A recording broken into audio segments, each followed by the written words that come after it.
Hello, I'm Dr. Sri Banerjee, core faculty for the College of Health Sciences and Public Policy at Walden University. And in this video, I was going to go over social stigma. And this is something that is extremely important to understand. The title of this is Intervening Within and Across Levels, a multi-level approach to stigma and public health. So we're combining the idea of stigma into public health so that it's all taking place at various levels. So you look at social stigma coping strategies. Again, social life it's not simply a beginning and an end. It's just the circular in character. So anyway, people went on to use, actually Lincoln Phelan is a theory that I use as well in a collaborative manner. So stigma can affect the availability of societal resources. Bottom line, how is stigma terrible? It's label with a negative stereotype. Let me read that again. Label associated with a negative stereotype is attached to a characteristic. So this is not just looking at either skin color. This is not just looking at societal resources. This is looking at all sorts of contributors. For instance, health disparities in and of itself is a stigma. So skin, sexual orientation, chronic illness, these are all bases for social stigma. And I talked about each individual one separately, but this is at a multi-level system and how public health can help to put this all together. So the review included included interventions directly at several common stigmas and highlights ways that intervention approaches vary by stigma type. So I again presented a lot of types of stigma, but intervention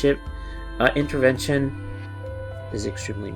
So then they go into in their research multi-level approach model, which suggests that health and healthcare are a part of a reciprocal web of relationships among individuals, their social networks, and larger social structures. So this perspective encourages researchers to consider how effective interventions are. One of the reviews actually have used this repeatedly is Bronfenbrenner's 1977 ecological system, social ecological model, which was derived off of this. It's actually describes 3 levels. So interpersonal, and structural are 3 levels which are prescribed. So this is more of a mental shortcut for the purpose of analysis and recognizing that researchers have used a variety of models. So this is not a thing that is an end all. It's just it scratches the surface of stigma. Relating stigma to Bronfenbrenner's theory is extremely important and unique. So the multi-level approach is the only one that really makes sense here.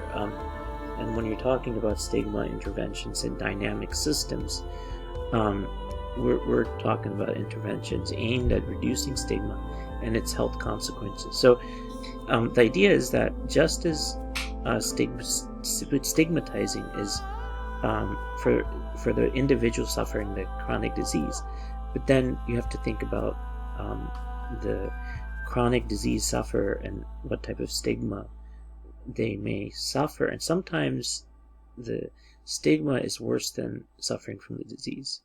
And so, for example, interventions to reduce mental illness stigma or stigma towards people with HIV mostly used educational and contact related approach.